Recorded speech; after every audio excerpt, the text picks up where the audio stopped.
Bulletin of Bihar में बात करेंगे शैलेंद्र नारायण उर्फ सोनू श्रीवास्तव से।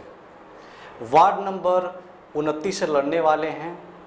वार्ड पार्षद के लिए पटना नगर निगम के अंतर्गत आता है इनका वार्ड नंबर 29। और शैलेंद्र जी, सबसे पहला सवाल आपसे यही होगा कि वार्ड पार्षद का जो इलेक्शन आप लड़ने जा रहे हैं, तो क्या सोचकर आपने ये डिसाइड किया? पहले तो आपके माध्यम से वार्ड नंबर 29 और बिहार प्रदेश को रमजान का और रामनवमी और चैती चैत्र की बहुत बहुत बधाई और शुभकामनाएं। धन्यवाद। विगत मैं 25-30 सालों से एक पार्टी लीवर में काम कर रहा था और बहुत सा अनेकों काम पब्लिक के बीच में करते आया हूँ और हर बार कुछ न कुछ सोच हमारी आगे रहती है कि कुछ पार्ट के नाते और कुछ काम करने का कुछ हमारे दिमाग में आया है। उस दिमाग को काम करते हुए उस पर अमल करने का कोशिश करूँगा, कुछ मेरे दिमाग में है। वार्ड का जो चुनाव है इस बार कुछ खास होने वाला है जी। इस बार मेयर का और उप मेयर का भी इलेक्शन हो रहा है, जिसको डायरेक्ट जनता चुन रही है। जी जी। 3 वोट आपको एक ही समय में हर जनता को, जो भी वोटर हैं आपके लिए, को देना है। तो उनसे कम्युनिकेशन स्थापित करने के लिए अभी आप क्या कर रहे हैं? मेयर और उप मेयर के लिए तो अभी हम कुछ कर नहीं रहे हैं। हम अपने वार्ड के लिए हम अपनी जनताओं के बीच में जा रहे हैं, बात कर रहे हैं और अपने पक्ष में अपनी बातों को रख रहा हूँ। हमारे वार्ड में हमें बहुत दिनों से कुछ प्रयास स्थानीय विधायक के माध्यम से भी हम करने का कोशिश किए थे। हमारे 2-3 मुद्दे विशेष थे। हमारे चिरैयाटांड़ में एक गर्ल स्कूल हुआ करते थे जमाल रोड में, वो अभी डाकबंगला में चले गए हैं। तो मेरा एक मुद्दा था कि हम अपने लिए वार्ड के लिए कुछ करूँ, कुछ ऐसा काम कि जो हमारे मोहल्ले की बच्चियों को अपने ही मोहल्ले में रहना पड़े, उसकी प्रयास था। हमारे पास जगह भी थे, करवैया में एक स्कूल है, उसमें स्थापित करने के लिए प्रयास करूंगा। वार्ड पार्षद की जो निगम के थ्रू काम सुचारू होते हैं वो तो करना ही है। वृद्धा पेंशन, लोकल पेंशन, जो भी है उसकी विचारधारा हमारे पास था कि राशन कार्ड हो या किसी को हमारे पार्षद के पास आने की जरूरत नहीं पड़ा, खुद हमें फ़ोन करेंगे, हमें उनके पास जाकर काम करने का। अभी आपके वार्ड में क्या हालात हैं? जैसे आयुष्मान कार्ड हो गया, आपका वृद्धा पेंशन की योजनाएं हो गई, राशन कार्ड हो गया, तो क्या ये सब सभी लोगों का बन चुका है? संतुष्ट है सभी? बहुत लोगों के पास नहीं बना है।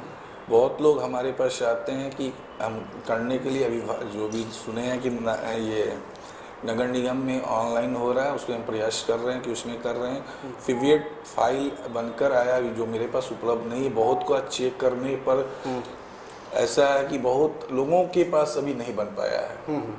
उसको बनाने का प्राथमिकता दूंगा सबसे पहले। अच्छा, मतलब वार्ड पार्षद अगर आप जीते, यानी जनता का आपको आशीर्वाद मिली, तो इन सब कार्ड बनाने में आप एक महत्वपूर्ण भूमिका निभाएंगे।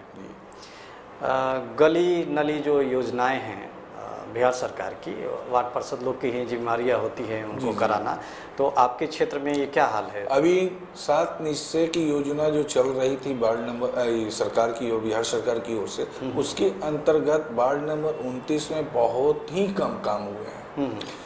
हमारे वार्ड नंबर 29 के बहुत से क्षेत्र अभी नली गली योजना बचे हुए हैं। हमारे वार्ड में अभी खासमाल का तीनों रोड में अभी नाला का जो था वो करीब 2-2 फीट का कूड़ा है।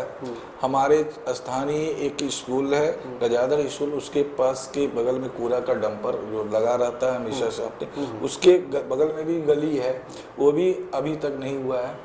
बहुत से ऐसे है कि आपकी नल जल योजना का हमारे वार्ड के, हमारे मोहल्ले में पूर्ण रूप से कार्यान्वयन नहीं हो पाया है। जी, आपकी एक राजनीतिक पृष्ठभूमि भी है, लेकिन ये जो चुनाव होता है ये दलीय नहीं होता है जी। तो क्या लगता है आपको कि सारी पार्टियों के जो लोग हैं वो आपको समर्थन करेंगे, और करेंगे भी तो क्यों करेंगे? हाँ, ये बात मैं अपने वार्ड में सभी दलों के बीच में एक समन्वय बनाकर और लोगों के बीच में रहा हूँ। ठीक है, मैं अपनी पार्टी अलग लाइन से और सभी पार्टी के अन्य दलों के साथ भी मैंने मिलकर काम करने का और एक व्यवहार जो जीवन है उससे हमारा बहुत ही है। मुझे लगता है कि कहीं ना कहीं हमको इस वर्ष वार्ड नंबर 29 की जनता से ये आशीर्वाद प्राप्त जरूर होगा। जी। पार्कों का सौंदर्यीकरण हो या नए पार्क लगाना हो, तो आपके वार्ड में ये कितना काम हुआ है? क्या आप वार्ड पार्षद के द्वारा किए गए कार्यों से संतुष्ट हैं? क्या पार्क पार्क की भी होती है ना कि हर वार्ड में पार्क होते हैं, तो पार्क के या सौंदर्यीकरण ये होता है, तो पार्क लगाए गए हैं क्या आपके वार्ड में? नहीं, मेरे वार्ड में वार्ड नंबर 29 में ये तो एक समस्या है कि पार्कों की जमीन जो है नहीं के बराबर है।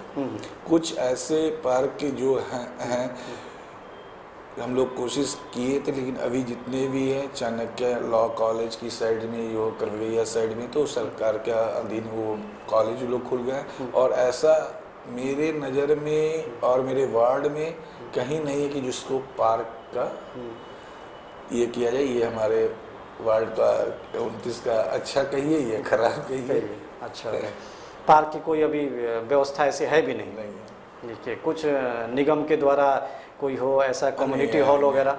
नहीं, अभी कम्युनिटी हॉल भी नहीं है जी। मतलब इसके लिए आप प्रयास करेंगे अगर आपको जनता का आशीर्वाद मिले तो? जनता का आशीर्वाद मिले तो मेरे जहन में एक चीज़ है और मेरे पास एक जगह भी नज़र में आ रहे हैं कि स्वास्थ्य केंद्र का एक छोटा सा वार्ड नंबर 29 में स्थापित हो, जिसके कारण जो गरीब लोग हैं आकर अपना वहाँ उपचार कराएं, सेवा ले। एक छोटी सी जगह में वो काम हो सकता है। हमारे खास समाज में एक बहुत पुरानी पानी टंकी भी थे, तो जर्जर स्थिति में कम नहीं के बराबर है। वहाँ एक सरकार से मांग कर सकते हैं, विचार सरकार को विचार रख सकते हैं कि हमारे क्षेत्र में वार्ड नंबर 29 का ये छोटा काम जो है स्वास्थ्य केंद्र खोला जाए, खुलना भी चाहिए। उसका एक प्रयास करूँगा। ऐसा है कि बरसात के समय में दिक्कत ना हो, और कोशिश हमारी रहेगी कि सबसे ज़्यादा कि वार्ड नंबर 29 की जनताओं के बीच रहकर ज़्यादा से ज़्यादा काम कैसे निकाल सकूं। जी। श्रीवास्तव जी, इस बार जो है आप समझ ही रहे हैं कि डायरेक्ट चुनाव हो रहा है जनता के द्वारा मेयर और उप मेयर के लिए, तो क्या ये पार्षदों के जो एक संभावना रहती थी कि पार्षद और मेयर काफ़ी अटैच होते थे, तो एक पार्षद की कुछ वैल्यू इसमें घट जाएगी? नहीं, ऐसा नहीं है कि घट जाएगी। थोड़ा सा तो लगा रहता था कि मेयर और पार्षद के बीच समन्वय कुछ कारणों से बना रहता था, लेकिन सरकार की मंशा और सही मायने में निगम को सुचारू 5 साल चलने के लिए अगर मेयर की चुनाव हो रही है, उप मेयर की चुनाव हो रही है, तो बहुत ही अच्छा है। और उसके साथ साथ पार्षदों की भी हो रही है, तो अपने आप में एक अनोखा हम समझते हैं कि अच्छा पहल है, जो नहीं होना चाहिए था कि 2 साल में 3 साल में रिश्ता प्रस्ताव आना जाना, जो भी हो अंदरूनी जो भी मामला, वो चीज़ से हमारा निगम जो है सुचारू रूप से 5 साल चलेगा सरकार जनता के द्वारा। जी। गार्बेज कलेक्शन का जो मुद्दा है वो जनता के द्वारा कंप्लेन आ रही है। कंप्लेन यह है कि अगर कोई अपने मोहल्ले में रहता है और वो कहीं बाहर गया हो, मान लीजिए 4 महीने के लिए, फिर भी 4 महीने का कचड़े का जो फी होता है वो नगर निगम को देना पड़ता है। तो इस पर क्या आपकी राय है? मेरी व्यक्तिगत राय तो है कि अगर बांटने से बाहर चले गए हैं नहीं देना चाहिए। विशेष टेक्निकल चीज़ निगम के अधीन और उनकी कार्य क्षमताओं के बीच का है, जो कि अभी मैं नहीं जानता। उसके अंदर जाने के बाद नगर निगम की कमेटी के जो मेंबर उनके बीच में ये प्रस्ताव लाऊंगा, करने का कोशिश करूंगा कि ऐसा नहीं होना चाहिए। जो पटने से बाहर चले गए हैं उनकी कचरा सूख न लगे। जी। वार्ड नंबर 29 के शैलेश नारायण जी और सोनी श्रीवास्तव ने अपनी राय बड़ी बेबाकी से रखी है। उम्मीद है कि ये दर्शकों को और वार्ड नंबर 29 के जो भी इनके वोटर्स हैं उनको पसंद आएगी। और बुलेटिन ऑफ बिहार की तरफ से श्रीवास्तव जी आपको बहुत बहुत शुभकामनाएं कि आप इस इलेक्शन में फाइट करें और जनता का आपको आशीर्वाद मिले। Thank you very much. आपको भी बहुत बहुत धन्यवाद।